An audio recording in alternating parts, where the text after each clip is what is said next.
Hi, folks, and welcome to the latest episode of the Video Game Choo Choo Podcast. I'm your host, John. I'm pointing at myself right now. You can't see it, but I'm doing it. So I'm telling you, so you know I'm doing it. You can picture it. You've seen me. I'm sure you have. Anyway, I'm here this week with Rose. Hi. I'm not pointing at myself. I'm pointing at John, where I imagine he is somewhere. You're like south? I'm just pointing south. Yeah, I was going to say I'm south from you, somewhere vaguely south. I'm vaguely south from most people. I think maybe the only person I know who is I'm not vaguely south to right now is Michael, because he lives south from me, but only slightly. Only slightly. Only slightly. Folks, it's been a wild week. For many reasons. Oh, yeah. For many reasons. I mean, for games, absolutely. Just absolutely. There's so much news. You got into so much mischief. It's a lot to take in. So, I'll start off by asking Rose. Yeah. I'll ask Rose this. Here, I'm talking to the audience. Rose, I'm going to ask Rose I'm going to ask Rose something, everyone. Are you ready for that? Okay, I'm going to do it. Rose, hello. Hi. I'm sorry, that was a little rude. I had to talk to the audience really quick, though. The myth of consent. I know, I've heard. Yes? All yes. right. Okay.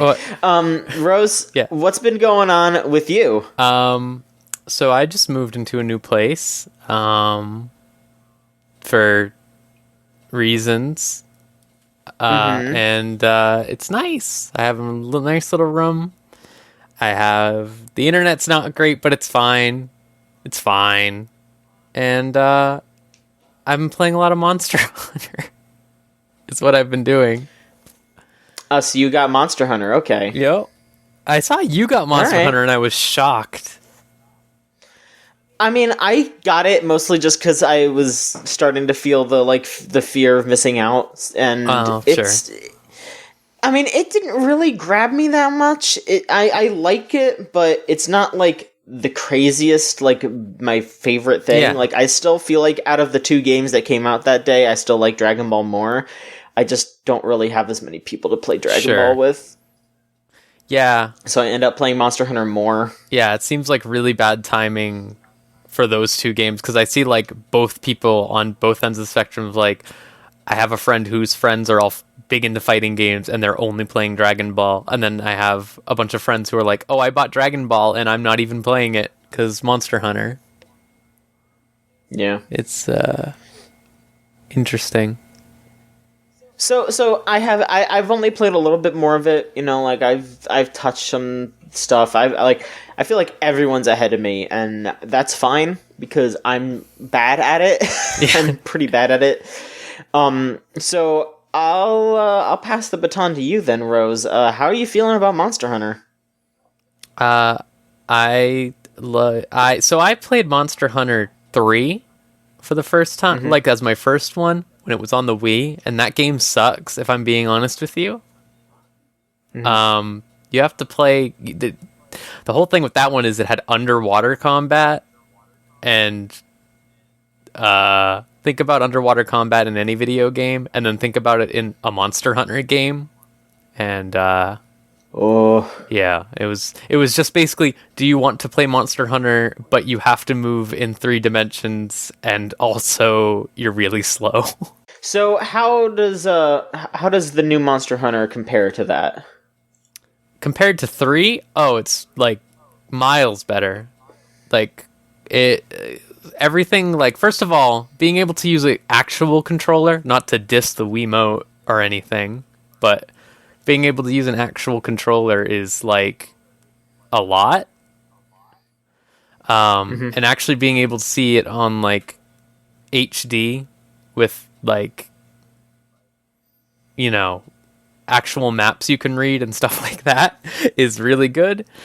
It's just a really accessible game. Yeah, it absolutely is. As somebody who, I think I played like 5 minutes of one of the PSP Monster Hunter games and hated it, I am having a perfectly fine time with this one. Yeah. You know, like I still think there are some things that need to be adjusted, that need to be updated for like normal human being sensibilities, but it's getting there. It's definitely getting there. Much more than Generations was the last 3DS one I think that came out over here. That one had like a bunch of stuff that one had like skills you could equip and stuff like that, and it was like a lot more like streamlined. But this is like, okay, you guys are actually trying now. Yeah, absolutely. Yeah, I mean, I'm just really glad for like some of the little quality of life things, like being able to put an item on a wish list and then just be able to grab things up. Yeah, that's been getting me because it's just like Monster Hunter's a lot like a lot of MMOs, to be honest. Like with the grinding and stuff like that. So like now, like having seen that wish list feature, every time I play Final Fantasy 14, I'm like, oh god, where is that? Give me that. Yoshi P, what's going on? Yeah, what the hell? But yeah, like there's just a lot of stuff like that. Like, hey, you ran out of mega potions, but you went to go use one. Well, it auto crafted it for you and stuff like that. Like, it's just like there's a lot of like little stuff, but then there's still like a lot of big stuff. Like, why do you have to always be in an online session? Why do you always have to like specify how many players you want and stuff like that? Why does one of the camps have food that like where you can go to eat and then the other one doesn't? Like, it's just weird. But I appreciate most of all no loading screens on the map, because that's so much I can't even begin to say. Yeah, wow. If I had to like load all the time going from place to place in that game, I would drop it really quick. Guess what every Monster Hunter before this one was like. Wow, I don't know why the hell people played those games. Like, it was like, so like the maps were, so the, like they made like those areas that you would load into pretty big, and monsters would leave a lot less. So like it was more manageable, but yeah, there's a reason I never got into like the late game of those games, whereas I'll probably get into the late game of this, because it's like, I think Monster Hunter 4, like you beat it and then it's like, okay, now like here's all of these maps where you have to go into these loading screen zones, and then also there's 2 monsters in it, and you like to run away you have to go through a loading screen and stuff. Ugh. You can get knocked back into a loading screen by an attack. That sucks. Not a very good game, but I still enjoyed it for some fucking reason. What weapon are you using? And I'm sorry if you said this last week on the show or something, but I have, but I'll just mention it briefly. I'm using the like the double like short swords. Oh yeah, okay, cool. I'm using the charge blade. Yeah, I heard that's like the super advanced weaponry. Is that it? I guess it's like so. Either that or the switch axe. Axe. Both are it's like really. The switch axe and yeah. The charge blade. I think like people said apparently it's hard, but I don't think it's that hard. It's like a lot of like you just charge up your sword, you charge up your shield, and then you can turn your sword into like an axe. And then you can make it explode. God damn. It's really fun. If you ever do continue to play Monster Hunter, I really recommend like trying a bunch of weapons, because like you never know until you really find that one that you really like. Like now I found the charge blade. I used to only do the long sword. But now I might give it. I mean, I'm gonna keep playing, but you know, I'm just. Yeah, it's a little easy to get into like that repetition. Not really because I'm necessarily like loving it, but because I've gotten good at these weapons, and I don't want to have to go through the process of relearning something. Yeah. Well, I hope that you enjoy it if you keep playing it. Sure, I'll give it another shot. You know, or I'm gonna continue to give it a shot, because I'm not. It's not like I'm gonna stop playing it. I'm just, you know. It's very I'm just playing it a lot. So many games right now. So many games. Yeah, I mean, I'm just playing it a lot slower than other people are, because I have been playing another game, because I dug up my PS3. Yeah, that was still like in a bag in the garage, because I moved a while back and then I didn't take it out. But I did, because I was looking at my pile of games, and I was like, I have a bunch of PS3 games I haven't even touched. Like, never started. It was at that point, you know, I was like, oh, I bought this for $5. Okay. But it's like, I still need to play it. So, I started up. I thought it was Trials of Cold Steel, but it's Trails of Cold Steel. Yeah, Legend of Heroes. I did not know this until I started the game up, because I would see it around and like my eyes would just read it as Trials, but then like once I started the game up and like the logo was right in front of me, like big, like Legend of Heroes Trails of Cold, I was like, it's Trails of Cold Steel. Like I was fucking flabbergasted. I was like, what? Yeah, I thought it was Trials when I played Trails in the Sky, that one. For the PC, I think it's on the PC. It's probably on other stuff, but yeah, I got that, and I was like, Trials in of the Sky is what I thought it was. So the font is not very good. Yeah. But what do you think of that game? I'm assuming it's like Trails of the Sky. I mean, I wouldn't know. This is the first Legends of Heroes game I ever played. I mean, I just bought this because I heard vaguely that it was really good, and also I got the like special collector's edition for really cheap. I remember you telling me that a while back. Oh, that special! Like, I think I've mentioned this on the podcast before, but I just got to talk about it because it's really cool what they did.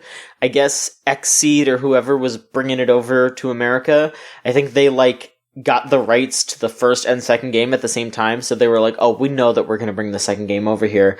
So it's this big silver box, and in it is the case for the first game, and then there's an art book, and then there's another like just smaller box that has a pin in it, and it straight up says on the pin box, "Throw this box out and put the second game in here." God. And then the art book halfway through has a big page with like huge text that says, "Don't read past this until you start playing the second game," because it's all the second game. It's all spoilers for the second game. Didn't the second game just come out? The second game came out like a year or two ago. Like it was pretty recent. Was it the third one? I thought like one just came out recently or something. I think the third one just came out in Japan. Okay, that's probably it. Yeah, because I do know that like people were saying like, yeah, the third one just came out and it's like they said it's the last one. I think the second one just came out on Steam. Okay, that's probably what I saw. Yeah, that's what's been going around in the news. People have been talking about that because it just came out on Steam. They both just got ported to Steam. I think the first one was like really cheap on GOG recently too. But I'm liking it a little bit. It's nothing really too crazy. It's a pretty standard, like, a JRPG where you're playing as a bunch of different characters and you have spells and two different kinds of spells that some of them are mostly like support spells and then the other type are more like elemental attack spells. You can mix and match what each, like, there are inherent skills that each character learns that draw from one of your, like, mana pools, and then there's skills that you learn by attaching, like, stones to your character, and those are usually elemental. Okay, yep. Okay, so I'm guessing you know about it's this. Like Trails, yeah. I mean, still explain it for people, like... Sure. You can move around the arena. It's not like full control, but there's a battle zone that you can move your characters around and your enemies will move around and you can kind of position to do damage in different ways.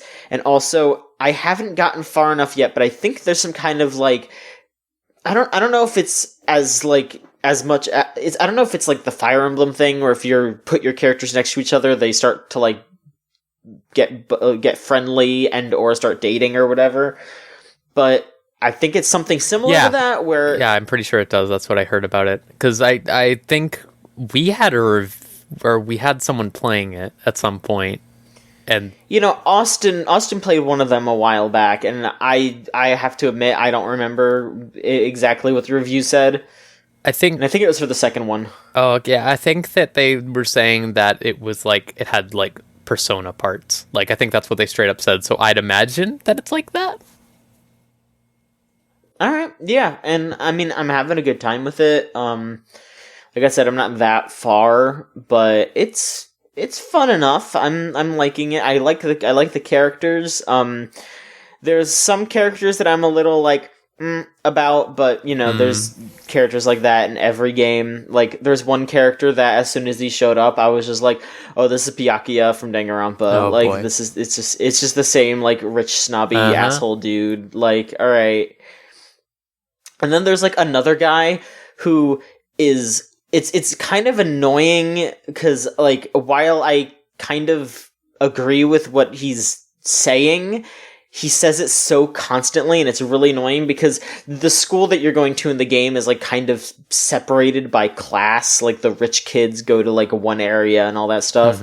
But the class that you're in is integrated for rich and less rich kids. And so there's one guy in your class who really hates the Byakuya-esque guy because he's just like, you were handed your money, blah, blah, blah, which, yeah, sure, you know, I agree. But, like, he says it constantly, and B, he's also from a rich family. It's just his dad was, like his dad, like, got a government job or something and started making a bunch of money, and it's, like, it's just stupid, you know, like, I mean, it's good, like, I'm not complaining about the, like, character being hypocritical, because that is, like, the game straight up, like, they call him out on it, and it's, like, part of his character, but his entire character so far is just him getting in fucking arguments with the rich kid, and just going, like, why don't you go away, because you're rich, and you don't deserve anything, and it's like, just shut up, dude, like, for fuck's sake, we know. Yeah, that's a big problem with a lot of JRPGs, is that, like, at a certain point, it feels like they don't think that you get it, like, with character traits, like, and they just keep going over and over again. Yeah, and it's... Yeah, like, I'm always, like, frustrated when, like, characters don't act like people. Yeah. Like, there's another scene where, like... It's the dumb fucking anime trope where the guy falls over and lands in the girl's cleavage, and the first 2 or 3 hours, you keep meeting up with this girl who's like, who that happened to, and it's just constantly like people going, "Geez, I can't believe that she hasn't accepted your apology," and it's like, he fell off a fucking cliff and, like, onto her. Like, he didn't fucking control it, and, like, that just makes her look like a fucking idiot. Because it's like, they all fell. Yeah. Like, why doesn't she, like, he's been trying to say I'm sorry for, like, 3 months. Like, at some point you kind of have to get over it, you know? Like, No, she can't get over it until she confesses her love for him. Anime. Uh-huh. You know, I can think of another anime that we've both been playing. Oh, no. I don't know how much you've been playing, but since I've been moving and stuff, what I've been doing a lot is just phone games, and so I've been playing a lot of Fate Go. Rose, I think I've been playing Fate Go more than anything else. Oh, jeez. Because it's really mindless. Yeah, it sure is. I can sit on the computer and watch old episodes of AVGN while I'm playing Fate Go. Oh, man. That's what I've been doing. Sure. You know what? Sure, buddy.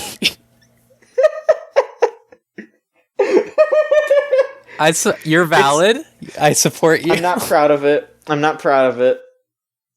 God. I saw you tweeting about AVGN in the video game, so I was just like...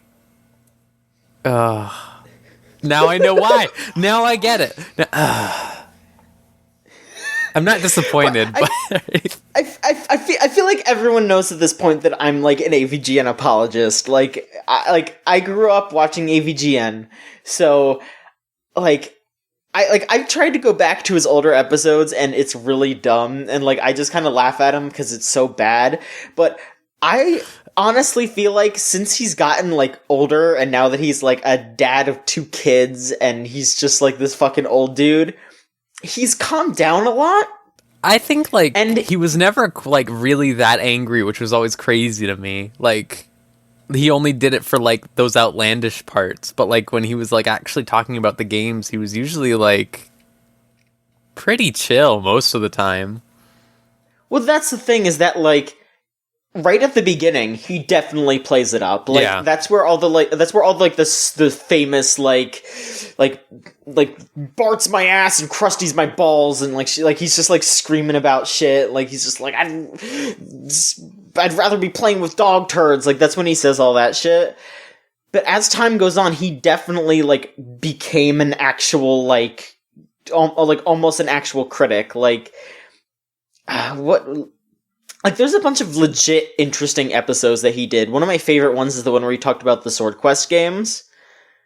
Oh, I haven't seen that Because one. that was just because that's like a legit, like, really interesting look at that, like, contest and how, and there are episodes, especially when he talks about things that he likes, that I feel, like, super interested in. Like, he talks about, he did, like, a 4-part series talking about, like, the PS1 and back Castlevania games, and that one was just really good because he was talking about mostly games that he liked, and he just gushes about Super Castlevania 4, and it's just like, oh, dude, like I like hearing about you saying it's nice stuff, you know, like it's nice. The thing I like about him is when it's kind of like why I like when Jeff Gerstmann does those old like Atari and Intellivision streams and stuff like that. Is like I don't know anything about those games like at all personally. Mm-hmm. So it's like really interesting to see people who actually really care about them. And it's like I don't know, it's nice. I don't know. Yeah, like I mean, you know, he definitely does say some dumb shit here and there. Oh and yeah, I will not approve of everything that he does. But I think on the whole, like as internet personalities go, I will be like, he's fine, you know. Yeah, he's fine. He's like no nostalgia critic man or anything. Like it's fine. Like I can especially say that like everyone else who's copied his shtick of him like fighting like fucking shit and like, oh man, the thing came out of the game, like he's the only one who could pull it off, and it's just because he knows practical effects. I like when he put the bomb on the fucking what was it? Beavis and Butthead game. Yeah, I still have that screenshot saved of him just holding. I was like losing my mind when I watched that. That in the fucking in the Sonic episode, the Sonic 06 one where he jumps into the water. Or the one where he's like laying on the lava. Yeah. Like, oh, God. This is the AVGN of good rests. You will only get a good night sleep if you reblog and say it's a shitload of fuck. Well, I'm glad we talked about AVGN. That you can get that one for free. You can get that one for free. Yeah, AVGN. there you go. Yeah.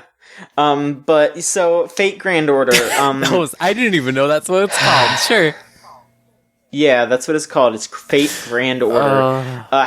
How far are you, Rose? What have you been doing in Fate Grand Order? This week, I've just been doing the fucking Kara no Kyokai crossover event. I'm sorry, Garden of Sinners crossover event. For sure. So, I will ask, because how much have you played? Because I feel like that is going to be... You're going to hit a wall very quickly. Like, I am... I am not trying to like pat my own back here. I am very close to finishing every event, and I have basically hit a wall. Like I'm at like 85 out of 100 quests. Oh wow! And you know that that's a lot of grinding. Mm-hmm. Like I said, I've just been like I'll be doing my I guess day job. And I'll just be in between typing, doing that. I'll just, like, while things are loading, I'll just play a little Fate, and then move my hands, like, back and forth, basically. Because it's pretty mindless once you know what you're doing. Yeah. like, I'll have to pay attention if it's like a new battle and I'm like, okay, I need to figure out the strategy. But if I'm grinding the same battle over and over again, I'm just like, I know what to do already. Like, who gives a shit?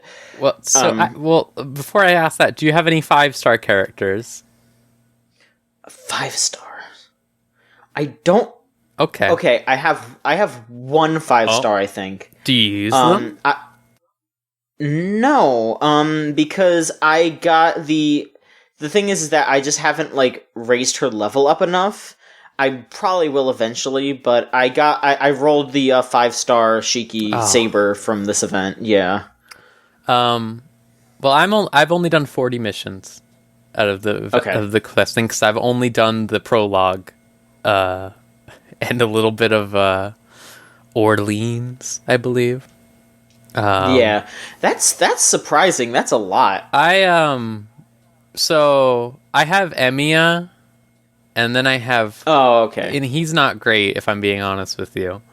But yeah. I have Frankenstein lady. Yeah, I used her for a while, but then I got Tomomo Cat, and I was like, wow. Oh, she's a cat. I was like, she's a cat, so I have to use her. That's just... Fran has just been how I've been winning everything, because she's just good at everything. I'm only on the 5th floor. Yeah. There's 8 floors, and once you hit like the 6th floor, that's when it becomes like, oh fuck this. Yeah. I'm on, like, I have all the floors unlocked, so I finished every like, I've 100% completed every floor except for the 7th and 8th floor, and I am just fucking stuck on those floors. Like, I've only finished like one room on the 7th floor, and I haven't even been able to beat any rooms in the 8th floor. It's so fucking hard. But you know, maybe we should discuss a little bit what kind of game this is, because I don't know how far I've gone into what kind of game. Yeah. It depends on what you mean. What kind of game it is. I mean, it's a gacha game. People should know that. Oh, yes. First of all, it's a mobage, as they say. You spend the money, and, I mean, allegedly you spend the money. I never spend money on any of these games. Yeah, no. But, this one is fucking brutal. I want to say right now, like, you know me, I play a lot of Fire Emblem Heroes. I've gotten, like, something from every Fire Emblem Heroes event, and you can do, like, rolls, like, really fast in that game. To the point where, like, I have so many of the characters that I've wanted without, like, even trying or paying any money. This game has a 1% 5-star rate? Yeah. Anyways, this game, you pull up the cards. It pulls up cards in battle. There's Buster, Quick, Arts. They do different things. Use them. Every battle's sort of like a puzzle. Yeah. A lot of the times like, I don't hate it. I think it can be pretty fun because there is some like legit strategy involved. Yeah, like I feel like I wouldn't be playing this if Grand Blue had an app that ran well. Because Grand Blue's like just Final Fantasy, like old Final Fantasy. But this is like fine. Like, it's like a lot more engaging than Fire Emblem combat, I think, because Fire Emblem combat's just you drag a dude to another dude and then it goes. Whereas this is like, oh, it gave me these cards, what should I do, and stuff like that. Like, it at least lets you think when you're playing, instead of like a lot of these games that, like, don't get me wrong, it becomes mindless at certain points. Like, the events are pretty rough. Like, right now, the reason I'm stuck is it's the kill 200 skeletons and 200 ghosts thing, which is just like busy work. It's just busy work. And what they want you to do for that is you get these like they're like item cards called craft essences. And you're supposed to like attach them to your characters, and they give you bonuses. And there are craft essences for the event that like let you bring up the encounter rate for the different enemies. That is what that's what you're supposed to be doing. You're supposed to be being like, okay, I'm grinding skeletons, so I have to attach a bunch of skeleton craft essences to my characters. Yeah, I mean, it's very much them trying to get you to roll more gotchas because there are so many like things that you have to do. Like you have to level up your characters, and then once you level them up enough, you have to get items to ascend them, which makes them able to level up more. Then you got to keep leveling them up, yada yada. And then they have their like super moves, which are called noble phantasms. And the way that you make them stronger is by getting multiples of the same character and feeding them into that fuck character. That. Ugh. So if you roll a super rare character, you're gonna want to roll another 4 copies of that so you can get the truly most powerful version of it. Yeah, and then after you do that, oh god, it's this game is like way more of a nightmare than Fire Emblem is, which is like the trade-off for the combat being better. Is like in Fire Emblem, I give them their skills or whatever, and the skills can come from anyone. They can, like, I could pull a 3-star dude, and he could be bad, but he has this move I could put on my good 5-star or something. That'll be good. Mm-hmm. This game is like, oh, fuck you. Like, actually, if you want to make Fran strong, for example, to make Fran strong, you need 5 Frans, and it's like, oh. I mean, like, not necessarily. It's just like that's just how you unlock your like even most powerful version of your super move. Sure, but even then, that's like a big thing for like the tougher stuff in that game. Like, hey, these later floors would be a lot easier if my Phantasm did more and stuff like that. Mm-hmm. But yeah, we're both still fucking playing it. So yeah. Yeah. Who's on your team? My team right now is just Emiya. I got him to take his shirt off, and he looks way better now. I'm gonna say that right now. Like, I tweeted like, "Oh, true. He's hot now." Like, actually, though, his hair like doesn't look like a nerd hair. Like, it's just the coat, or is he full shirtless? He is wearing a tank top that is like super tight to his fucking chest. Okay. Yeah. I gotcha. And then I'm using Fran. And then just using my friend's Saber Altar over and over again. Yeah, you end up finding a friend who has really powerful characters, and they carry you for a while. But once it feels really good once you don't have to like just completely lean on them. It's like, now I'm doing this on my own, and that feels really cool. Yeah. I'm going to reach over for my phone, and I will tell you who's on my team. Hang on. I wanted to use the little green hair girl, but I'm too lazy. The little green haired girl? What's her name? Let me find. It's Kiyohime. Oh, yeah, she's cool. Let me see here. Okay. On my team right now, because I got far enough to unlock Shiki, who's the like girl from the event. Yeah. So I unlocked her to keep. I'm using her because she is really fucking good. And then I have I need to make sure that I'm saying this name right, because if I don't, people are going to scream at me. So I think it's like Artoria. Oh yeah, Artoria, yeah. Which is like, Artoria Pendragon Lancer. So she's the one on the horse. Boy. Yeah.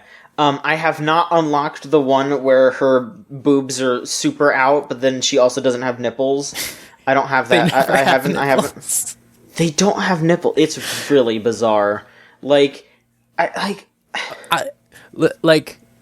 not gonna look. It would be incredibly hypocritical of me to say no boobage, of course, but I will say, at least make the coverage that you're like that over you have the to nips, put in there. Right? At least do it in a reasonable way that makes it look like there's because if not, it's just like it's like there's gonna be a cutscene where she just like lifts them up and like there's just like there's like soup in there, like she's just gonna pull out like a canteen or something. Anyway, I saw a picture of the Senran Kagura Mobage game. Oh boy! And there was like one of their SSRs was one of the girls wearing a sweater where the boob part was just pure mesh, and I was just like, why are you're writing yourself into these corners where they don't have nipples, and it just looks ridiculous. Like it just looks. Yeah. Sorry, this is where I'm getting a little mad that they didn't put the nipples. You're fine. You're fine. I agree. And then I also have a saber altar. Oh wow! And then I have. And remember, Mashu is free to put in your party. Yeah. So you should always put Mashu in there. Yeah, I have her in mine.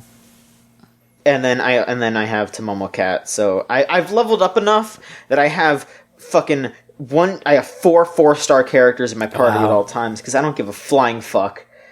I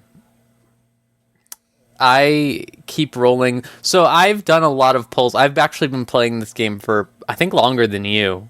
Realistically, I just haven't been playing it as much.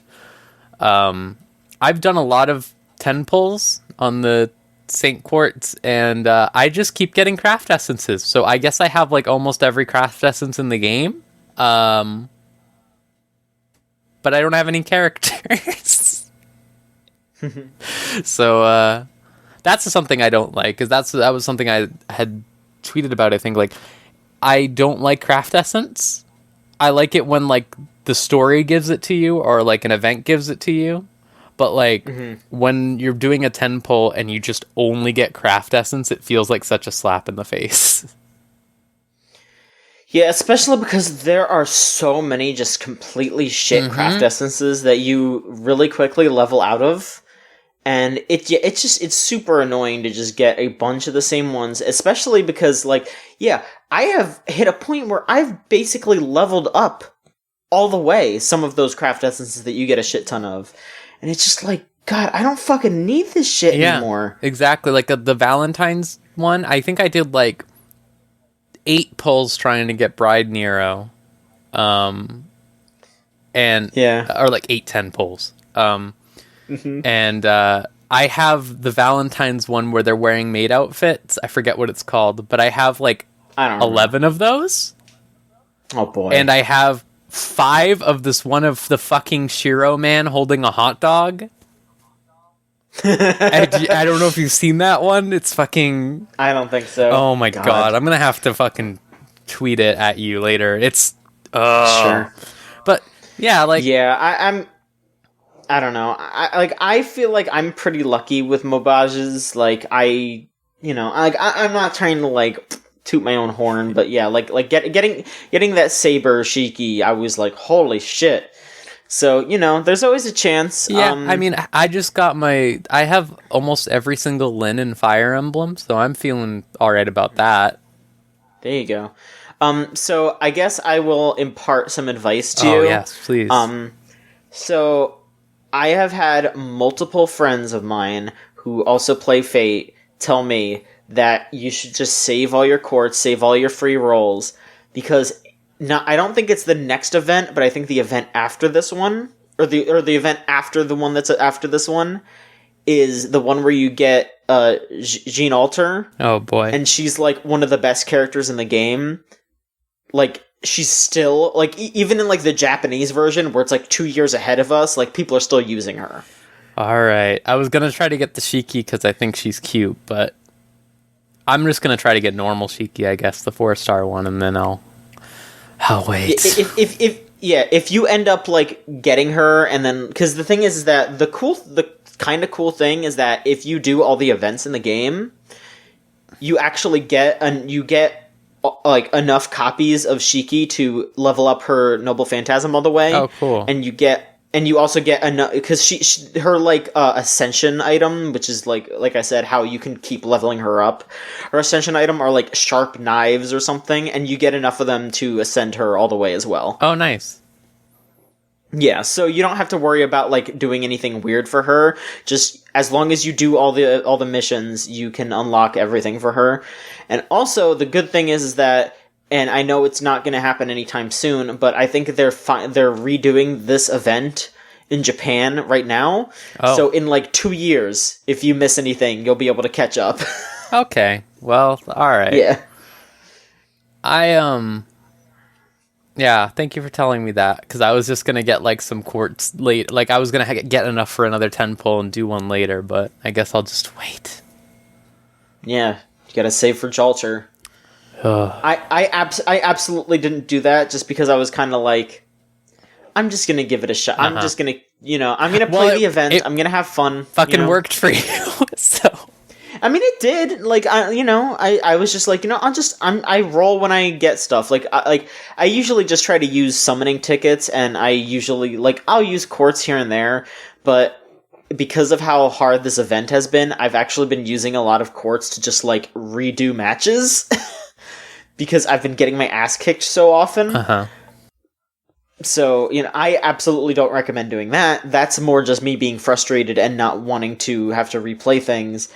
I recommend just taking your lumps and just backing off. But, I will. I'll just use the summon tickets the event gives me. I'm at least glad, like, to upgrade Fran, I need, like, something that apparently only drops from the London map, which I'm not even at yet.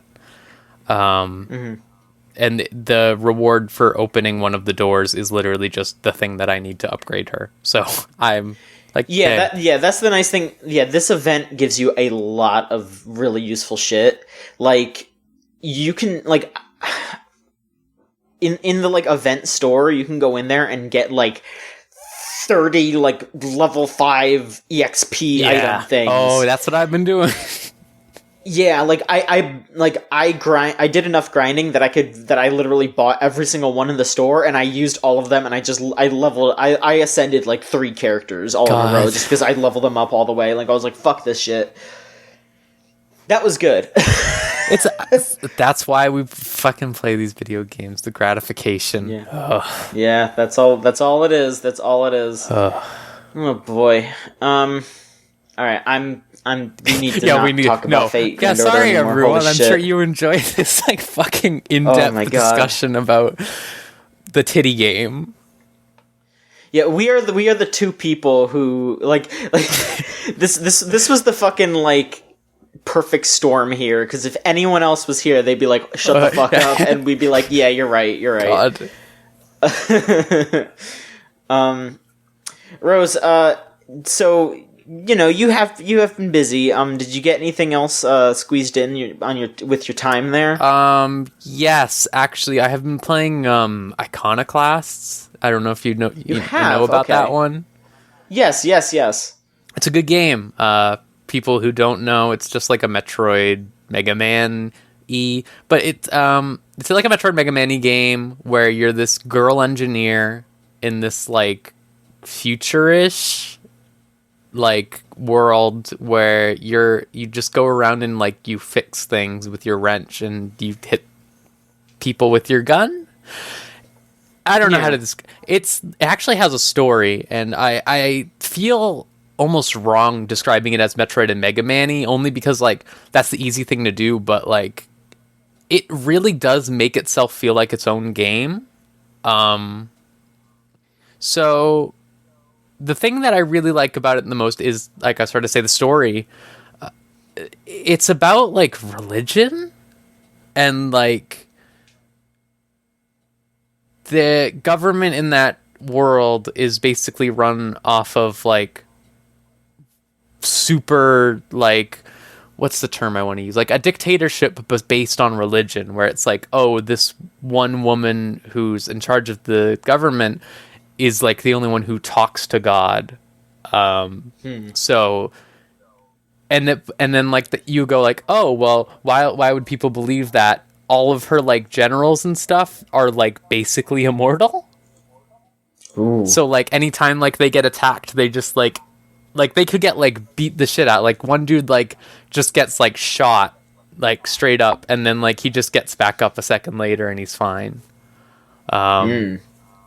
So it's just like a puzzle solving game, jumping around and stuff like that. But like the character interactions are, the way I would describe it is like kind of why I like Undertale, but even better than Undertale to an extent, because really not like, so the way I would describe it is Undertale is very contemporary, well, not contemporary, but it's very of our era. It's very like dialogue that makes sense to us because of what we engage in and stuff like that.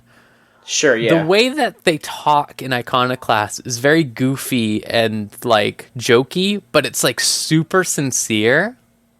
Okay. So like it plays really well. Like they make jokes that you would think would be like, oh great, here's the video game trying to be funny, but then it's actually like cute and funny. Actually, there's no like, oh haha, get it, you're stupid or something like that. It's a really good game, and I think like right now I only have 2 guns. I'm very early on. I did like an underwater level. But it has a lot of cool stuff, like you switch between characters sometimes randomly. Like I did a boss fight where it was like the boss fight was divided into, like the room was divided in half, and on one side was this lady who I'm traveling with who has a gun, and then on the other side is me.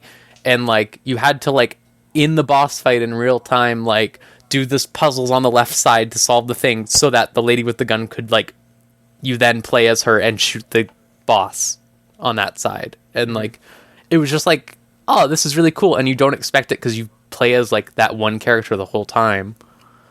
But it's really fun, and I recommend it if you like platformers or puzzles, because it's like there are enemies in that game, but the enemies are a lot like Metroid, where they're kind of like barely mattering at all, unless you're talking Metroid Prime, but like old Metroid. And every room is basically just a new puzzle to solve, and how do you like to get to the next part. And I really like that a lot, because I think like combat in Metroid type games is like fine and all, but it's never like the appeal to me. Because it's like, I don't know, like this game goes out of its way to not make combat the focus. Like when you shoot your gun, it auto tracks to the enemies. Like say they're like crawling up a wall or something, you don't have to aim perfectly diagonally to shoot them. So it just feels really smooth. That's how I would describe that game. It's smooth. And the puzzles are never so easy that it's like, oh, I solved this immediately or something like that. It's like, oh, this is what I have to do. This is what I have to do. This is what I have to do. And it feels really satisfying. The gratification, as we said. Yes, the gratification. Have you played the other game that the creator of Iconoclast No, I didn't played? know they made another game. What is it? So I had never played the original one. I think it was like a Flash game or something, but the sequel came out on Steam, Wii U, and 3DS. It's called Noitu Love Devolution. Oh, shit. Okay. That's the same guy, yeah. Fuck. I play that game a lot. Oh. Yeah, same guy. Alright. Fuck. Okay. That game's good also. That game kicks ass. This game is like way more featured than that game. This game is like, it is so polished. I found out like apparently it's been in development for like 8 years or something. Yeah. But it is. Yeah, that makes a lot of sense. This game controls really well. It's really fun. I recommend it a lot. That's okay. Yeah. This is like when I found out that Neo was an Akira Kurosawa script. I was just like, oh, aha, this makes sense. Wow, it's pretty good. Yeah, all right. Yeah, that game's fun. I recommend it. It's only like $20, I think. I'm gonna be one of those jerks that is just gonna wait for the Switch version. Oh, there's a Switch version. Switch. Oh, cool. It's not out yet. It hasn't even been officially confirmed, but people, it's very, very likely. Like there was a tweet that someone dug up an old tweet from the guy that was him saying like, oh, we don't have the Switch, we don't have a Switch dev kit. And some guy like tweeted it at Nintendo and was like, Nintendo, you're missing out on getting this really great game on the Switch. And then the guy like replied to it and said like, this is an old tweet, winky face. So, you know, yeah, it's probably coming to Switch. But speaking of games that are coming to new consoles, I am so happy to say this. Like I'm looking up at the stars right now, like a big smile on my face, just have this warm feeling in my heart, because over on Kotaku UK, leak expert Laura Dale has said that a Spyro the Dragon trilogy remaster is on the way. Hell yeah. So she has said that it's going to be the first 3 games.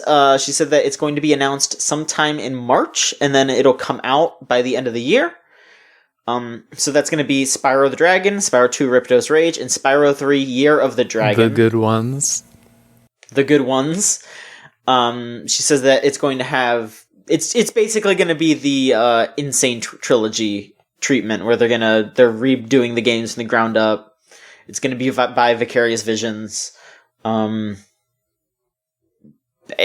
super, super excited for this. I really love Spyro, and I hope that if this succeeds, that they end up making a new Spyro. More games in the same vein. So I don't know how you feel about it, but I was this will explain a little bit about why I am the way I am. I liked the trilogy that they made where Elijah Wood voiced Spyro, I think. I never played that. I really only played the first 3, and then I think I played a little bit of one of the PS2 ones, and I didn't really get into it. Yeah, those are and not that's great. Kind of like it. Enter the Dragonfly and stuff. Those ones are. Yeah. I think the first one of that trilogy that they made of the Elijah Wood ones was actually pretty good. Like, it's not as good as the old ones, but it's like pretty fun. Like, they did like 4 elemental breaths and stuff like that, and it was like it was fun. And also James, I forget who voiced Sparks, but it was David Spade. David Spade. Yeah, that's who it was. I almost said James Spade, which is not. No. But yeah, that was But that game is like even more like, do you like dragons? Like, do you like dragons? That's what that game's like. I see. Yeah. They made a girl Spyro for him to date. God. I'm really stoked. There's some other little tidbits though that Laura Dale said. Apparently, this game is going to... it's going to have PS4 Pro support, yada yada about that. Yeah. But apparently, it's only going to be PS4 exclusive for a year. Huh. Same thing with Crash. Oh, right. Because there was that leak that said that Crash Insane Trilogy is coming to PC and Switch. God, could you imagine Spyro on the Switch? Could you? Hey, if what she's saying is true, Spyro's going to be on the Switch next year. Jesus Christ. I guess it is. Yeah, it's fucking Activision, isn't it? Yep. Oh, God. That's fucked up. And I mean, they already said that Crash is, like in that, leaked thing that listed Crash coming to PC and Switch, they said that they're working on a new Crash as well, like a new actual Crash sequel. So if this succeeds, then we'll probably get more Spyro. Hell yeah. I mean, so this year is basically them just saying we need to pander directly to John with these PS1 remasters. Because it's Spyro and fucking Medieval. Yeah.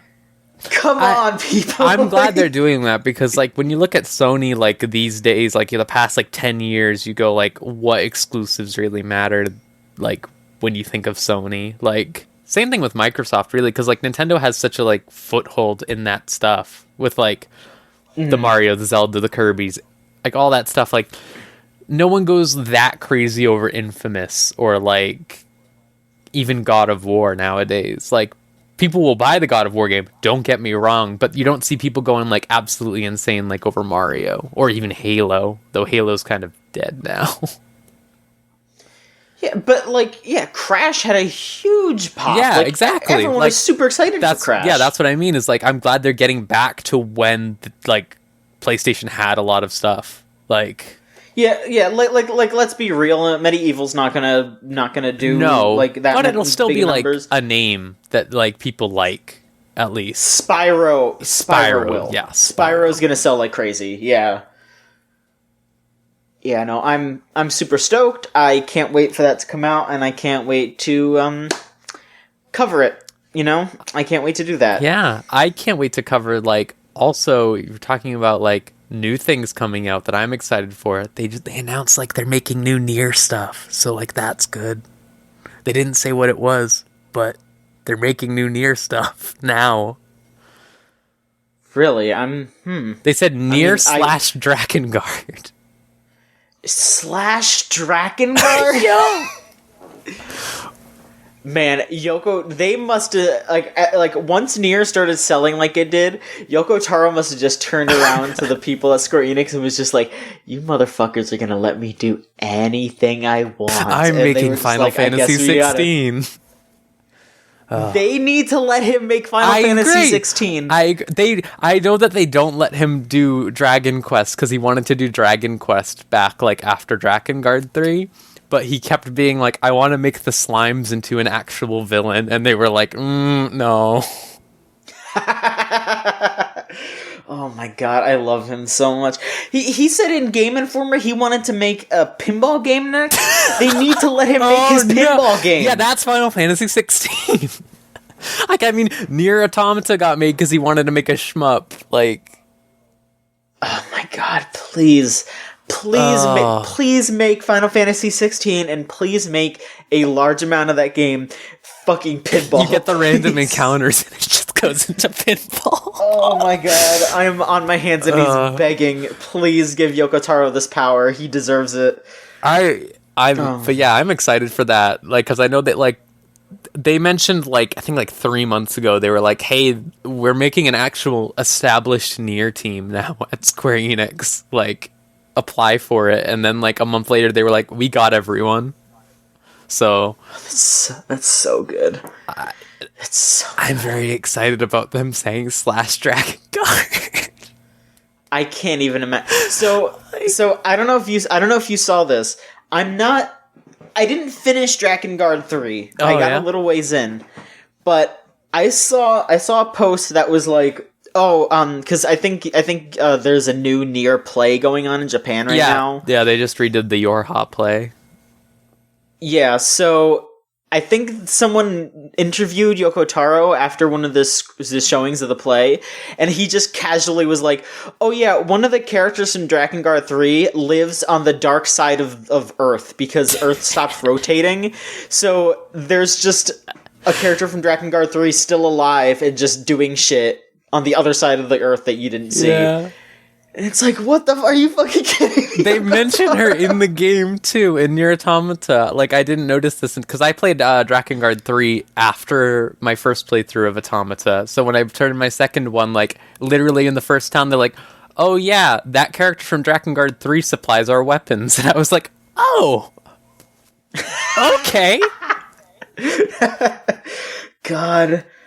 Fucking crazy-ass person. Good. Oh my god. Ugh. I know you share the sentiment, Rose. If they make a Nier fucking quest line in Final Fantasy XIV, he needs to write it himself. Oh, I know. There's no... It would be so good. Ugh. Oh my god, I can't even imagine. Think about what he would force those fucking people at Final Fantasy, the Final Fantasy XIV dev team, to do with the fucking MMO mechanics. Oh my god. Yeah. Like there would be a thing where it'd be like, okay, you can farm for hours and hours and hours, or if you shut down your account completely, everyone gets all the items that they need all at once. Oh my god. Just waiting for the one person to deactivate their account. Like, oh my god. Yeah, so Spyro, that's gonna be getting announced soon, I guess. Cool. Hey, I hope so, because I really love those Spyro games, and I know that we could really use that for something. Yes, we could. So in other wild news, this is a layered bit of news. Yeah. So I'm just gonna real quick. I'm gonna prepare myself to make sure that I'm like reading this correctly, because it's a lot. Like, it's fucking weird. It is. So you'll remember that THQ used to be a thing. THQ by itself. It was the company THQ. It sure was, yeah. it shut down and sold its assets it shut down in 2012, sold its assets in 2013. You draw. Yes, the U-Draw. Rest in peace. So, eventually, Deep Silver bought the rights to Saints Row, Metro, I think one other thing, I don't remember. Darksiders? No. Oh. Deep Silver bought Metro and Saints Row. Dead Island? Dead Island, that's right.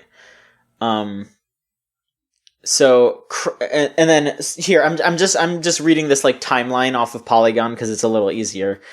Crytek bought Homefront. They made a game. It sold like shit. Oh wait, no. They were in the middle of making the game, and then they eventually sold it to Deep Silver. Made a shitty game. So Deep Silver owns a bunch of stuff that THQ used to have. That was Saints Row, Metro. I mean, they bought Volition, so they had like, they also were in charge of Agents of Mayhem and shit like that as well. Eventually, Nordic Games is the ones that bought Darksiders. Yeah, they also got Red Faction. Nordic, for some fucking reason, got the trademark to THQ and changed their name to THQ Nordic. That's so baffling to me that they did that. And then, all of a sudden, they buy out Deep Silver. So technically, THQ owns it again after 5 years. Yeah, it's like THQ is just THQ again. It's so bizarre. Like, I think there's like one or two things that they don't own the rights to anymore. But it's still really close to exactly how, because I think they used to do like the WWE games and shit. Yeah. So they don't have the rights to that anymore, but like that's it. THQ's basically back. It's just called THQ Nordic now. I've heard apparently the dude who owns Nordic is like crazy loaded or something, and that's why this happened. Like, just fucking doing it because they can. Like, all right, sure. Like, it's so weird to think also, like, they're making Darksiders 3. Like, no one talks about this, but they are? Yeah, they're doing Darksiders 3. They're doing that, I don't even remember, the Biomutant game. Yeah, like, what are they? They're just going for it. I don't know. Now they own the rights to Dead Island, so, I mean, there was supposed to be a Dead Island 2, and nothing came out of that. Oh, man. Wasn't Jack Black in it? It sounded like it, at the very least. It sounded like him in the trailer. I remember that trailer was really good, but that was it. I remember I saw that fucking trailer. I went to a party themed around that fucking game. That was really crazy. I have a hat that says Dead Island 2 on it. I had like a fucking like cling satchel for Dead Island 2. Like, I have fucking Dead Island 2 merchandise, so I hope that never comes out, because in like 10 years I'm going to sell that shit on eBay and I'm going to make like $30. If the game... It's wild. So yeah, so THQ Nordic has the rights to a bunch of the old stuff that THQ used to have. I mean, it's probably not it's not the same people, obviously, but it's there. Volition's supposed to be making a new game. Maybe they'll let them make Red Faction again. Yeah, maybe, because they got they have Red Faction now. So yeah, they could maybe maybe they'll give them Red Faction to work on. That'd be good. That'd be interesting. Yeah. All right, Rose. Is there any last things that you want to talk about? I was gonna say, like, speaking of weird companies that bought the rights to things. I just wrote an article about this today. It'll be last week when this podcast goes up. But the System Shock Kickstarter has gone on hiatus now, they've said. Writing that story, I actually found out who was doing that, because I had always assumed that... So Looking Glass were the people who made the original System Shock. And I had assumed that Looking Glass were the people who made the re-releases that came out like 5 years ago. But no, this dude just owns a company called Night Dive Studios, and he's responsible for like every single old PC game re-release that you see on Steam and GOG. Mm-hmm. Like, I'm talking like I Have No Mouth, I Must Scream, Harvester, Darkseed, fucking Putt Putt. Like, this dude just does everything. And apparently, like, that Kickstarter was, he decided he was just going to make an actual remake, like a full overhaul instead of the enhanced edition stuff that they do. That's crazy to me that dude has just been doing that, and I didn't even know. That's weird. It's really weird. That Kickstarter is now delayed. That Kickstarter was not a big Kickstarter. I'm not going to say like $1.3 million isn't a lot of money, but compared to like stuff like Mighty Number 9, it's like whatever.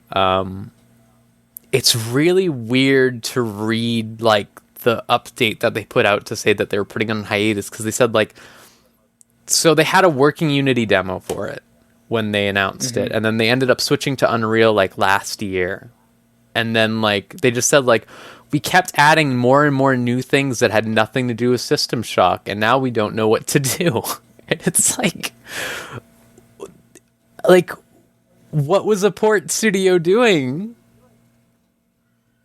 That's so weird. Like, what were the wild ideas? Not to discredit, like, people who work on ports, don't get me wrong, but, like, when it's stuff for, like, a lot of old stuff, it's like, what were you guys doing when you just had to remake it? Like, all you had to do was remake it. It's so weird.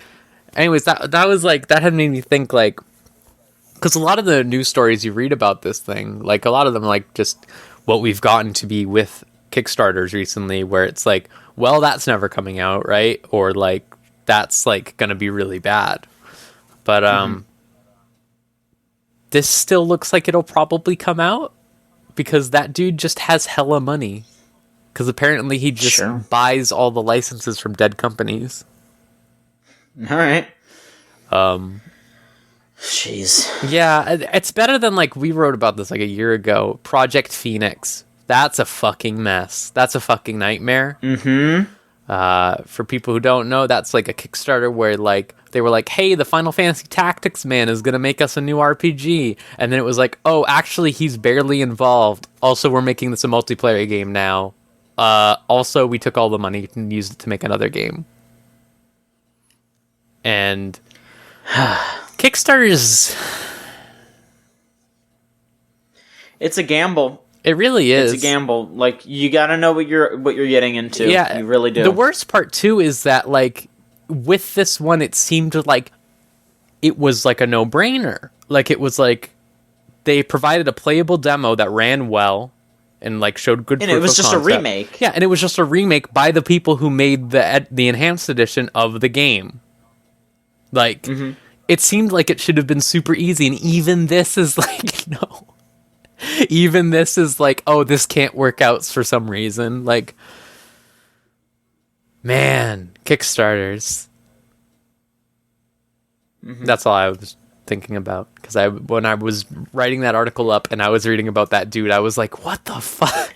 Like, I don't know. Like, if you know what? If I had a ridiculous amount of money, I would probably also buy like the license to some game. Like, I would buy like the license to D4 or something and just be like, I own this now.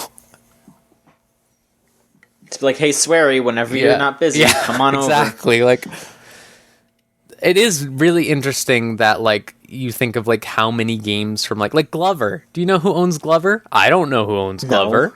No one probably owns Glover. I mean, it could be you, probably. It could be me. I could just make a Glover game and say, well, who owns it, and try to flesh them out. Oh, man. I need to buy the rights. Yeah? To Irritating Stick. What is Irritating Stick? Okay, you know those things at like the Chuck E. Cheese and shit, where it's that like that pole that you have to like move. There's a pole and then there's a circle at the end of it. You have to move it like around the like metal, and if you touch the sides of it, it does like a bzz sound, and then you lose that thing. Yes. Okay. Yes. It's that, but a PS1 game. Ooh. And it's called irritating stick. You could probably just make that now. Like, fuck. Oh man, I'm just saying. Oh no. You know what? If I'm gonna get the rights to a weird PS1 game, it's gotta be Incredible Crisis. Oh shit! Yeah, like who owns that now? Yeah. I don't know, but I'm gonna make a new Incredible Crisis. Like, fuck that. Like, this is the thing. This, like, if I just had a ton of money, I would just be making all of these weird ass fucking bullshit games that, like, no one ostensibly has the rights to, and if they came out, I'd just be like, who are you? Why do you have the rights to Glover? Why? I just wanted to make Glover 2. Why couldn't you have shown up before? Yeah, listen, you are the only one in the way of me making Nobody Can Stop Mr. Domino 2. Move aside or face my wrath. Sorry, are you going to make Mr. Domino 2? Are you? Are you making any money off of Nobody Can Stop Mr. Domino 2? No. Let me. Jeez. I'm just... Copyright law sucks. It really does. It really does. It really does. Oh, you know, I think I'll mention real quick, because we did mention Swery. He's making a new game with Arc System Works. What is that game? Like, they didn't even say... I have no fucking clue. They had, like, an FMV sizzle reel, like, at the end of it, and I was like, sure, okay. He barely said anything about it. He's just like, it's about missing people. It's called The Missing. And it's like, all right. He was like, Arc System Work, let me make the game. I'm not going to mention that other game that I was supposed to make. I mean, they're relaunching that Kickstarter next month. Oh, so next month? Really? That's crazy to me then. They're doing 2 games at once? I guess so. You know what? My theory is that, like... My theory is that maybe The Missing is, like, this really smaller game. Like, honestly, I bet it's, like, a visual novel or something. Because Arc System Works does put out visual novels here and there. I bet The Missing is going to be some kind of, like, visual novel with a slight twist that they're just kind of putting out there so they can get some extra funds for The Good Life. That's what I think. Yeah, I was thinking the same thing. Like, I was legitimately wondering if this was, like, him trying to work out, like, some sort of, like, oh, I do this game and then you help fund the Good Life or something like that. Maybe that too, yeah. Because he's already said that the Kickstarter is going to be asking for less money than the Fig did. I really think that the problem with the Fig thing was it was on Fig, if I'm being honest with you. Like, it's, like, you look at things like Psychonauts, which I just remembered that exists. You look at things like the other one, Pillars of Eternity 2, I think, that was on there. Like, you look at those and you go, like, those are ones that have niche audiences that would, like... Those are sequels, and people would immediately run to that. Like, when you... Like, people who like Swery, we are few and far between, to be honest. Like... People know what Deadly Premonition is, but they don't know it was Swery. Like, they don't, like... It's interesting. I hope that Kickstarter works out, because that game looked fun, and I like Swery's stuff. If it is a VN, I hope it's a good one. Yeah. Maybe it's that game that he talked about wanting to make, like, 3 or 4 years ago, where it's about a girl who solves crimes, and she figures out the clues by masturbating. Maybe that's what it is. The miss. Okay. Exactly. She's just like, it's like, sorry, everyone. I'll be back in a little bit. Gonna figure out where the missing person is. Oh, boy. Video games. Just the fucking the police coming over with like a new shower head, just like, hey, you're writing this game, John. Hey, Swery, if you need any help, call me. You're making a great ad campaign. Like, I didn't even remember that he said that. Like, I didn't even remember that thing until you said it, and it's just like, of course you remembered that. How can you forget that he said that? That's so insane. Like, I heard that and I was just like, that's the craziest thing I've ever fucking heard. Also, I want Swery to do it. Like, Yeah. all right. like, I feel like with Yoko Taro, I trust Yoko Taro like almost completely. Swery, I'm like, I want to see where it goes. Yeah. Every once in a while, Swery, I'm like, dude, you could have done something a little bit. Like Yoko Taro, I'm just like, okay, dude, do whatever the fuck you want. If Yoko Taro. When they interviewed Yoko Taro and he was like, when he was like, oh, I think I might want to shoot a porno one day. I'm like, dude, that shit is going to be the most fucking crazy porno ever. Like, it's going to be so cool. Like, there's going to be like 5 minutes of fucking in that porno. And and other than that, it's going to be like this fucking, like, they're just going to be sitting there just being like, but what is? Like, I trust, like, I think, like, in a lot of ways, I used to be a very big Swery, like, representative, but I think in a lot of ways Yoko Taro's taken over that, like, because, like, you compare what both of them did in, like, 2010, like, you look at Deadly Premonition and Nier Vanilla, and, like, you go, oh, in Nier there's, like, a positive intersex character, and then you go, like, Deadly Premonition, yeah. And I mean, the thing that I will say that is probably a very good sign is that Swery has actually been hanging out with like a lot of LGBT people recently. So I bet that's probably not going to be as much of an issue anymore. Absolutely. And D4 was like completely devoid of it. So it was like, yeah. I am hopeful that this is good. Like the Good Life looked good. I hope that this game is good. I really like these eccentric projects that just get to be made, if I'm being honest. Yeah, for sure. This is what I want. Like, I want weird games that are very highly personal and just like they don't really get made in America, so it is kind of easy to just like list a bunch of Japanese creators, but it's like, yeah, like Yoko Taro, Swery, and of course I want to see Travis Strikes Again. That might not be as personal as his other stuff, but like I'm hoping at the very least Travis Strikes Again is really fun because Suda did say he wants to make 3, so you know. He announced like a live stream, didn't he? For that, I think. You know what? I think that already happened, and I don't think anything came of it. I think they might have just been like mentioning some things that were already announced because I didn't see anybody talking about it. So I thought it was like next week. I think it was like a day or so ago. Oh well, I'm sure we'll see plenty at like E3 or something. Yeah, probably. Nintendo needs to pump out their stuff. Like, I'll be honest, I wouldn't be too surprised if Nintendo wasn't just like, okay, we need to get Bayonetta out, and then we can focus on our other, like, adult weirdo game on the Switch. So, like, I bet they'll talk about Travis Strikes Again for a while, and then once that comes out, then they'll be like, so Bayonetta 3, like...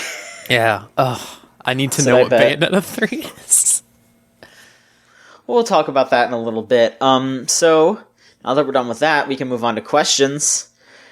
If you'd like to send in a question, please feel free to do so at podcast@videogamechoochoo.com if you want to send an email, or videogamechoochoo.tumblr.com/ask.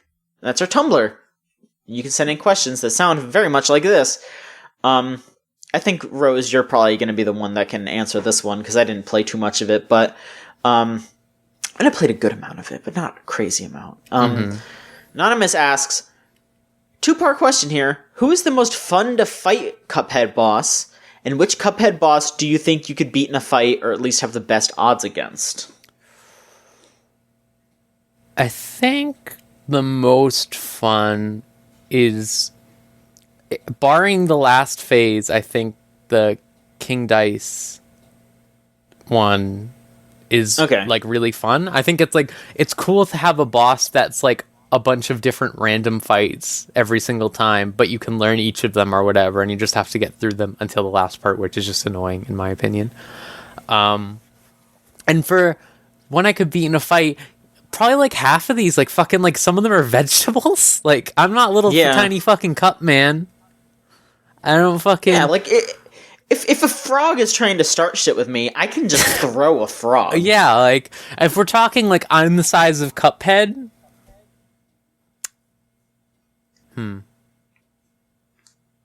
Probably the candy one. The candy one, because I'm not afraid to fucking eat those motherfuckers. Yeah, like, damn. Cuphead. Okay. Cuphead is. I'm not afraid. Yeah, Cuphead's a fucking wuss. Yeah, fucking Cuphead just likes gambling, the little fucker. Yeah, dumbass. You could just eat. What are you? What? Yeah, here. 2 birds with 1 stone, duder. You don't have to sell your soul. You only sell your soul, metaphorically, if you roll the gotcha. Just download Fate Grand Order. Exactly. Cuphead. Yeah, see, we're much stronger than Cuphead. But no, I'd say we're only slightly more powerful. We did make the same mistake. Yeah, I mean, it's a similar mistake, but at least we're not out on any money. Yet.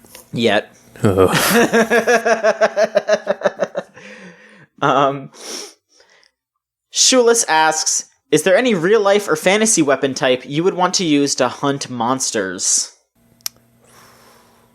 Yeah, so what? Yeah, here, I'll just say, is there a specific weapon that you would want to use if you went out to do some monster hunting? Yes. It would be a katana, because I'm really basic. And fucking... Listen, if we can go fantasy weapon type, I'm going all in. I'm saying the fucking Chikage from Bloodborne, where it's just like the sword that you cover in your own blood to make it more powerful. Anyways, there you go. That's just what else would you expect from me? There you go. What's a good weapon? I mean, like, they have guns in Monster Hunter World, and they are very, very funny to use in Monster Hunter World. So honestly, I would just want to use like a rocket launcher, just because I feel like Halo rocket launcher. That would be very funny, just specifically to fight monsters from Monster Hunter. Just like, did you know that like one of the Monster Hunter games had Tonfa? What? Like they just had Tonfa. Like that was a weapon type in one of them.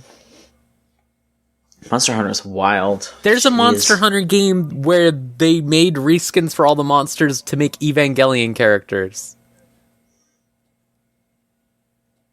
All right. There was like a Devil Joe that looked like fucking Unit 1. Hey, maybe Monster Hunter has always been good. I might have to apologize. You could get like fucking a Mario outfit for your cat in 4. I apologize. You could get a Sonic outfit, and when your cat ran around, it played the Sonic music. Oh my god. I mean, they're putting out like the Mega Man outfit. Yeah. All right. Okay. Yeah. Anonymous asks, a lot of mainstream news outlets have been talking about the emerging prominence of esports, such as the Overwatch League. How do you personally see esports growing and changing in the future? I mean, I just kind of see it hitting where it is now. Like, I think that it'll just become a little bit more mainstream, where they're going to start showing it on like sports channels. But other than that, I think it's basically just going the way that it's going. I think that we are going to I think the biggest problem with esports right now is they're trying too hard to be sports instead of being esports. Mm-hmm. Like when they do stuff like these, like the partnership deals with the teams and stuff, it's still like, and what I hope in terms of like growing and changing, I really hope that they start to buckle down and do stuff like what they did with that dude who like was homophobic to another person in the Overwatch tournament and got banned. Like, they need to do more stuff like that, because you hear about like a lot of League of Legends players, you hear a lot about like Dota players, like who are just completely terrible and they're just allowed to keep being terrible. Yeah. And like, that's a problem in real sports too. Like, that's a serious problem in real sports that they haven't solved. So I would hope that because this is a newer thing, that they are much better at solving it. But I'm worried because they keep going after being sports, that they're just going to try to repeat it completely. Like, repeat everything. Yeah. But it's really weird right now because like I'm glad we're getting to the point where like Blizzard and Riot or no Valve do it, the guaranteed salary for players. Like that's really good, and I hope we keep seeing more of that. But for sure, I've never really been into esports that much. Yeah, no, I'm absolutely not either. Like it's just not for me, but I understand the appeal. Don't get me wrong. I understand why people enjoy it. It's fun to root for teams and things. I wonder how the fighting game community will intersect with that, is what I want to know. Because right now it's sort of like they exist ostensibly in the same like field and zone, but they like are completely independent. Like there aren't teams in fighting games really. Yeah, there's just people getting sponsored by different sponsors. That's really it. So I mean, it's just like people who play fighting games are just so strongly independent that like none of them want that to happen. Yeah. So it's going to be an upward climb for people that if they do want to do that. I don't really see it. I don't really see it happening, at least not anytime soon for fighting games. Like I think it's way easier for shooters or fucking Dota and League and shit, because those people just want to get paid. And like for like fighting games, obviously they want that as well, but there is just something about fighting games where it's still just that like that bombastic spirit that that is usually good but can sometimes be a little bad, but it's you can't really contain it. Yeah. I hope the one thing I really hope that they fix somehow, I don't know how they would fix this, but like for League of Legends, like the same team wins like every year. Like the same team wins every year. And then like it's the same thing with like you look at Melee. Like look at Melee, fucking Mewtwo King and stuff. Like Smash has been the same 3 people for like 5 years. And it's like, I mean, that's like fighting games are a different thing. They are a more interesting thing in my opinion, because there is that constant shift. There is, I mean, except for Melee, where there are new games coming out and there are new people coming in with these new games. So it is more fun. And to that's keep why up I think with. like the Melee problem is the same for things like League and Dota. Like that, the Overwatch is more exciting at least because it's like still newer, and I don't know. I hope that esports change to a point where I am more interested in them. I think for sure. Another anonymous user asks, does the podcast have any intention to talk about or cover conventions like Comic-Con in the future? I mean, we'll post news about things that happen, if they're big video game things, but it's not like we're gonna be like writing about Game of Thrones shit. Like that's not what we're doing, Maybe we would have to do that if we were like getting paid to do it, but that's not what our site does. Yeah, I think like you will see it. Like for example, if some of us are into the Marvel stuff, for example, and we were on the podcast, you would hear us talk about it, but we wouldn't necessarily write an article about it. Yeah, and I mean, like if we go to a big event like that, we'll probably like if there's like more than one of us there and we can record shit, we'll record shit. Like we did PAX not that long ago, and I mean, I like we're gonna try to go to E3 again this year if we can do that. Sure, at the very least, I know Michael and I are probably gonna go to CEO this year, like actual CEO, not CEO Taku, and we're gonna try our damnedest to actually film something there this time. So yeah, we will do coverage of events when we go to them, but like I said, like we're not gonna be like writing about Star Wars movies, like Rose said, we can talk about it on the podcast. I know that people like to hear our opinions about this kind of stuff, but it's not something that we're just going to cover on the site. Like eventually maybe we might do like a movie podcast or some shit if we do like premium content or Patreon content or whatever, but that's not happening just yet. We'll figure shit like that out in the future. Next question. Comes from Michael, of all people. Ugh. He asks, does Wario have the best video game ass? If yes, why? If no, what's wrong with you? I saw the Tharja statue that they made. What if they made a Wario statue like that? Where he was doing the same pose? I mean, that sounds pretty good. Well, exactly. That. Would they put the curtain over his butt like they put it over Tharja's butt? I mean, they would attempt to, but it would fail spectacularly. Ooh. You would still be able to see half that ass. Whew.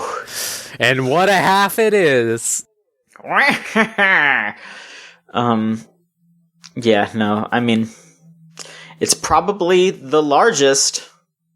Probably. By what metric are we? Like, I like that. Like, oh, it's Size? probably the best. I don't know. I don't know every single ass yet. Respect. You know what? Respect to you for that one. We got a question from Friendazoned who asks, should Mario be executed for supporting the monarchy? Yes. At a certain point. I'm sorry. Listen, I loved the man, and then I thought about what he's done. What about Luigi? Will you spare Luigi? Sure. Luigi will just be imprisoned. Wow. He was complicit.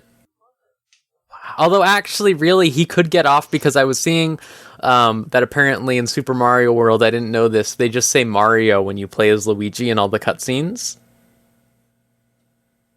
So it's just Mario dressed up as Luigi. Yeah, so like we can just blame Luigi's crimes on Mario. Yeah, I mean, like, what if all of the plots to Mario games are just Mario retelling them? And that's why Luigi's always like a coward, because Mario's like, oh yeah, my fucking shitty brother is over there pissing his pants. Yeah, like I like that version, and I also really like the 1,000-Year Door version of like Luigi doing that. It's really good. Mm-hmm. You know that, right? You've seen that? Oh, I haven't played 1,000-Year Door yet. Oh, well, let me just tell you, there's this ongoing bit every chapter. Luigi shows up in the bar, and he has his own little buddies with him that are like yours, but they're all like fucked up every time, like super hurt or whatever. And you talk to Luigi, and he's like, "Oh, we went on this amazing adventure," and then describes it. And then you talk to the little buddy, and they're like, this fucking guy, he just threw me in the lava and just went. He just fucking went. And then he's like, oh, we did it, buddy. And it's you should play 1,000-Year Door. I should play 1,000-Year Door. It holds up. The writing is... That game has a wrestling arc. It sure does. That game has a murder mystery on a train arc. Paper Mario. Rest in peace. Okay, so I'll give this one to you as well. Anonymous asks, I've been playing a lot of old Final Fantasies and Tales games, and between like 2000 and 2011, there was a lot of bullshit in JRPGs. What is your least favorite, or even just completely unnecessary JRPG or game? Okay, so I guess this is kind of a two-parter where, what is your least favorite or unnecessary JRPG or game mechanic? So I guess you could say JRPG or game mechanic from that era. From the aughts. In like the Tales games, I think like the cooking and eating this food that you can do is like completely pointless. And like they put like levels on that shit. If I'm really being like controversial, I'd say random encounters. I mean, yeah, you're not wrong. I saw that the Radiant Historia remake apparently just lets you play without any of them. Like, you can just not do any combat in the whole game. I mean, they've been doing that with most of the, like, re-releases, right? I could have sworn. Yeah, well, yeah, actually, yeah. I know Final Fantasy 7 and 8 had, like, a button you could press on PC that makes you max level or something like that. Yeah. I think there is also some kind of, like, turn off random encounters for those games. I'm pretty sure. It's crazy to me, like, so many games were still trying, like even Final Fantasy by that point had moved on from the random encounters. Like you look at like 12, you look at like all of the spin-offs, like none of them had the random encounters. Yeah. Random encounters suck. Yeah. What do you not like in a game? I mean, it's kind of hard because honestly, I feel like saying my least favorite mechanic is a little weird because it's less the actual mechanic and more how it's used. Like, I'm fine with random encounters as long as it's like not overly done. It's not done. Yeah, like I'm fine with random encounters when it's like you see an enemy on the map and you bump into them. That's how I'm fine with it. Sure. I mean, I'd say the thing that needs to, this is less a least favorite mechanic and more something that I think would solve that problem is they need, like, every RPG. I cannot believe that this is not like a standard. Every RPG needs to do the Earthbound thing where once you hit a certain level, you just automatically kill the enemy. There's no battle. Yeah, sure. That needs to be standard. I agree. Absolutely needs to be standard for RPGs. You need to just, once you hit a certain level, you just kill it. Yeah, like the only game I can think of recently that did that was Berseria, I think. Like, a couple of games do that, but that needs to be in everything. But even then, actually, in Berseria, you need to attack them still, like do a Yeah, there's usually that, like, you need to do the preemptive strike or whatever. You just fucking bump into them and they're gone. Like, fuck that. And that's the thing with Earthbound. The way that they did it is like, it's basically like, okay, you're at one level, you just fight them. You level up enough, if you hit them from behind, you automatically kill them. You level up more, you just run into them, period, and you kill them. That's what that's how it is with that's Earthbound. good. Yeah, that's fine. Yeah. That's what it should be, because at a certain point, it's just like I saw a lot of people talk about with Xenoblade Chronicles 2, and I agree to a point with like a lot of how you have to navigate through menus, even though they fixed a lot of it by now. It doesn't respect your time, and I absolutely feel that way about like a lot of JRPGs. Like when you look at like how many random encounters they expect you to do, how much grinding they expect you to do, which to be fair, they've gotten better about in like the last 5 years with grinding stuff. Mm-hmm. But like still, it's like just doing it for the sake of doing it, like no like reward, like you're not getting like a little story by doing this extra stuff or whatever, like you're just doing it because the game needs you to get to the good stuff you want. Yeah. And that's why we love Fate Go. Oh boy. Alright, we got one last question here. I'd just like to remind everyone that if you want to send in a question, just like any of these, you can send them to podcast@videogamechoochoo.com or videogamechoochoo.tumblr.com/ask. Century Punk, your girlfriend, asks... I'm sorry. Is that too much? No, it's fine. Okay. Robin asks, what kind of things would you want to see in Bayonetta 3 when it comes out? The Switch port doesn't use any of the Switch hardware features. Would any of those be interesting? Also, P.S. Remember Barbarella? Barbarella? That was like a movie. Like, is it? Like I'm gonna look this the up. ancient movie with Jane Fonda? Barbarella? Hang on. Yeah. I guess. Is that what Bayonetta is based on? I think so. Is it? No. This looks like a post-apocalypse movie. Huh. Yeah. Well, just the name alone and the hair thing. Real question. Anyways. Yes.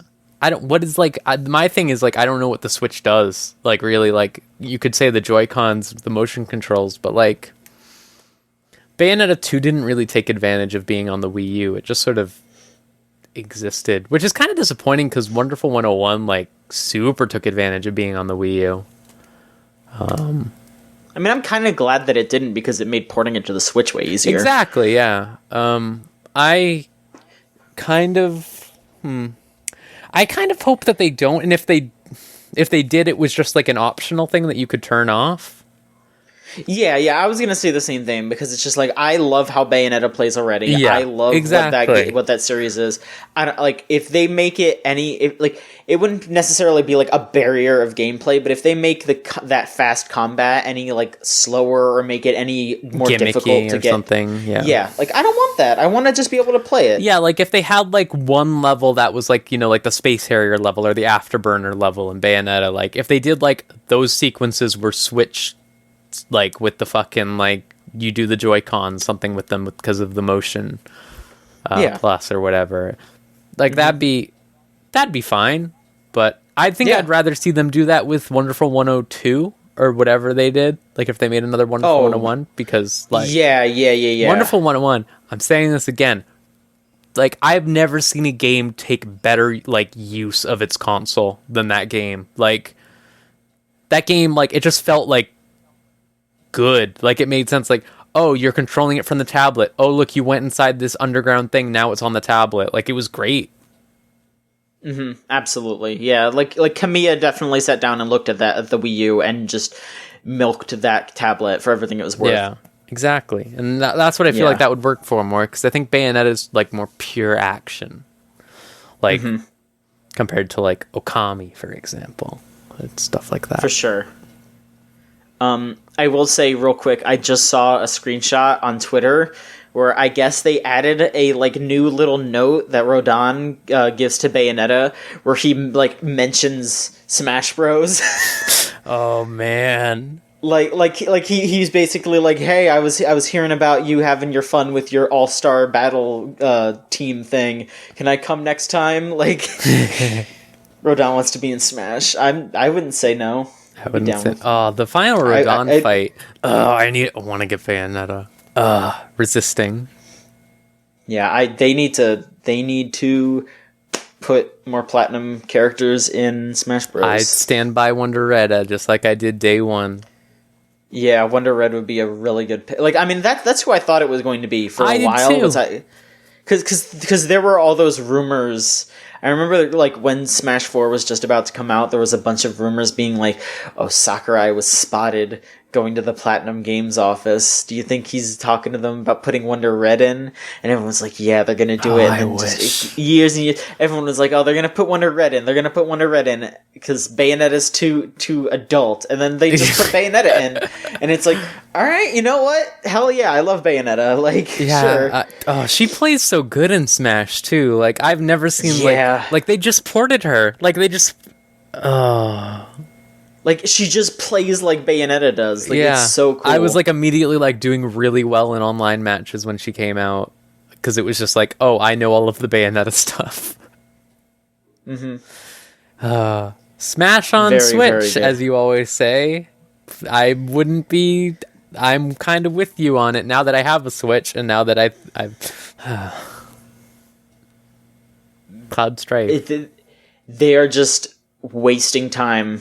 It's just crazy to me that it's not out yet. It's insane to me now at this point. Yeah. Like I was expecting it like every time there's been a Nintendo Direct coming and you've been like heard the rumor Smash is there. I'm just been like I'd believe it, and then every time it hasn't. Like I expected Smash before Dark Souls on the Switch. Yeah. Look, like it's because I'm starting to feel like because Nintendo is getting this. Oh, you know what? This is something that we completely forgot to mention during news because this happened like early in the week. Oh yeah. So I'm gonna mention this here. The Metroid Prime shit. Oh yeah. Yeah, I can't believe we forgot to talk about this. So some YouTuber, we might have mentioned this last week. I'm gonna talk about it again. Either way, fuck it. Some YouTuber dug up on LinkedIn that Bandai Namco Singapore, like some people who worked there, had a listing for an unnamed first-person shooter for the Switch. And so this guy was like, "Oh, that's Metroid Prime 4," and everyone was like, "Really?" And then like a week later, Eurogamer came out and said, "Yeah, that was Metroid Prime 4, but it's being moved to Bandai Namco Japan." So Bandai Namco is making Metroid Prime 4. Oof. I mean, I don't actually know if that's bad or not. I won't say that. I mean, look, my chain of thought in that this will probably be fine is that Smash 4 was mostly made by Bandai Namco. Sure, yeah, and that was good. And that's the best Smash Bros. Game. Yeah, I agree. So that's also why I kind of feel like maybe they are just going to make a new Smash instead of just porting Smash 4. Because they might just... Like, the only thing that is keeping me from absolutely just saying, oh, they're going to do that, is Sakurai. Because he's done. I don't... Like... He keeps saying that he's done... But he is such a control freak. Yeah. I don't know. I don't know if they start saying, "Oh yeah, we're gonna make a Smash 5, just forget about it." I don't know if he's just gonna go, "Well, what about me?" And then he just kind of forces it. Like he's gonna be welcome. Like I'm not gonna be mad if he does it. I'm gonna be worried about the guy because he shouldn't do it. But I feel like it's gonna still be good. Like Sakurai is still a very good influence on those games. But I feel like if Bandai Namco just made Smash 5 or whatever and just, like, built upon what they did with Smash 4... Yeah, like, they could just iterate on it, like Tekken or something like that. Like, just fucking go for it. Like, use the same shit or whatever. Just new maps and stuff. Yeah, like, I mean, I feel like it might lose some of the personality, which would be a bummer, because, like, I feel like a lot of the, like... the fucking crazy, like, fan service shit with all the Nintendo stuff that might be a little lost. Yeah. But who knows, you know? Yeah.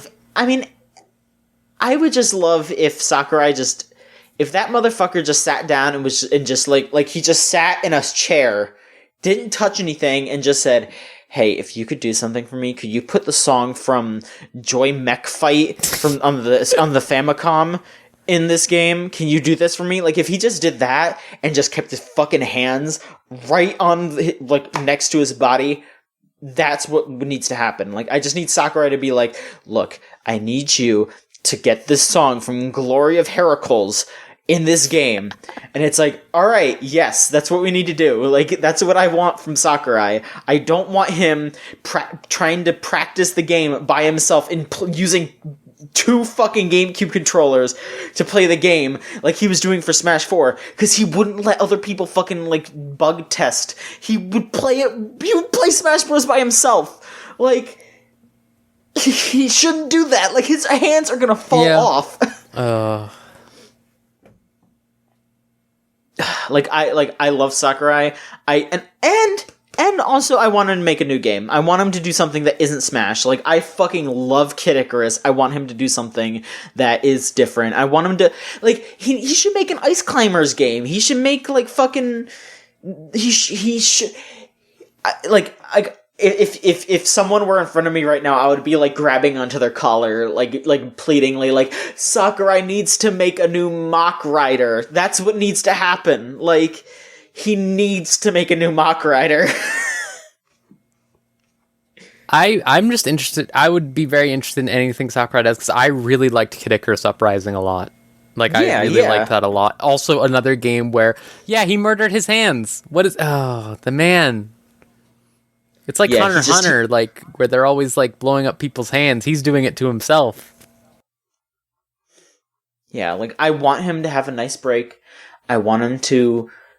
heal, and I would love for him to do something different, you know? Like, Kid Icarus was really good. But also, there should be a Smash Bros. Game on the Switch. Like, there really needs to be one. Figure it out, y'all. That's not my job. My job is to talk about the games, but, you know, whatever. Anyway, I think that'll do it for the show this week. Rose, thank you so much for being on. Thank you, John, for having me here and hosting. Of course. Anytime. I'd just like to thank everyone for listening, and I'd like to remind everybody about all our social media. You can follow us at VGChooChoo, which is VGCHOOCHOO on Twitter. You can go to Tumblr, which is videogamechoochoo.tumblr.com. You can join our Discord server. The easiest way to do that is to go into your web browser and type in thegamezone.zone. That'll bring you straight there. And I'd also like to ask everyone to, just share our stuff. Retweet, reblog, link it to people. go onto our iTunes page and rate and review. That's always helpful. Always helpful. And I'd like to just thank Melt Channel for letting us use their song Crush off of their album Magic is Real for our theme song. You can check them out at meltchannel.bandcamp.com. They got a lot of music, and I'm sure they'll put some new stuff out eventually. I know them. They haven't told me yet, so we'll see. We'll see how it goes. And that'll do it for the show. See you next week with another episode of the Video Game Choo Choo Podcast. Good night.